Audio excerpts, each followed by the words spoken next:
let's say one thing to rest. I may be a practicing Catholic. I used to go to 7:30 Mass every morning in high school and then in college before I went to the black church. Not a joke. Andy knows this. Andy, it's so great to see you, man. You're one of the greatest we've ever had. Andy and I took on apartheid in South Africa and a whole lot else. They didn't want to see him coming. But we used to, that's where we'd organize, to march and to segregate the city. My state was, like yours, segregated by law. We were a slave state. It's our great shame. And we had a lot of leftovers of bad things come from that period of time. But anyway, that's another time. But I learned a lot. And I promise if any preacher preached to me back then, I'm not going to be nearly as long as you were. Actually, I have a bad reputation for speaking too long. He followed the path of Moses, a leader of inspiration, calling to the people not to be afraid, and to always, as my grandfather would say, keep the faith. He followed the path of Joseph, a believer in dreams and the divinity they carry and the promise they hold.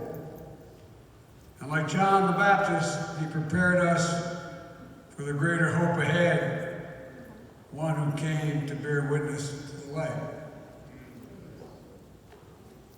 Reverend Dr. Martin Luther King Jr. was a nonviolent warrior for justice who followed the word and the way of his Lord and his Savior.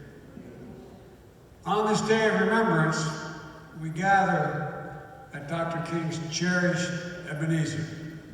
I say, emphasize the word cherished, Ebenezer. And by the way, sis, every good man, every good brother needs a really strong, strong sister.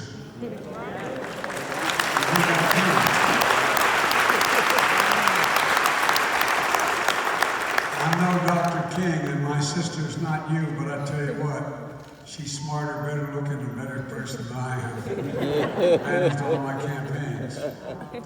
Folks, you know, on this day of remembrance, as we gather here at his cherished Ebenezer, to commemorate what would have been Dr. King's 94th birthday, we gather to contemplate his moral vision and to commit ourselves to his path, the path that leads to the beloved community, to the sacred place, that sacred hour when justice rains down like waters and righteousness as a mighty stream. Folks, to the King family, I know no matter how many years pass, it doesn't matter how many years pass, those days of remembrance are difficult. They bring everything back as if it happened yesterday. It's hard for them. And I want to thank the King family, presumptuous of me to do this, but on behalf of the whole congregation, for being willing to do this year in and year out, because you give so much to the rest of us. And we love you all. We love you all.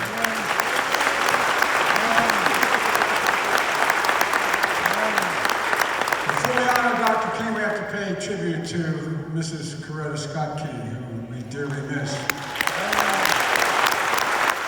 She led the movement that created the King holiday and so much more. In my view, this is her day as well.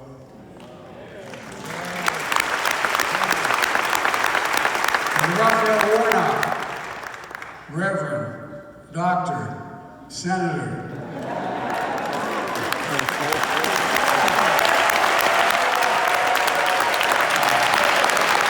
Congratulations on your historic victory.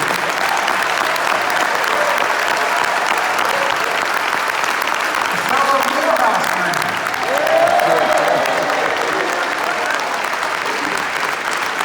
I've come to know a lot of Morehouse men. The old saying, you can't tell them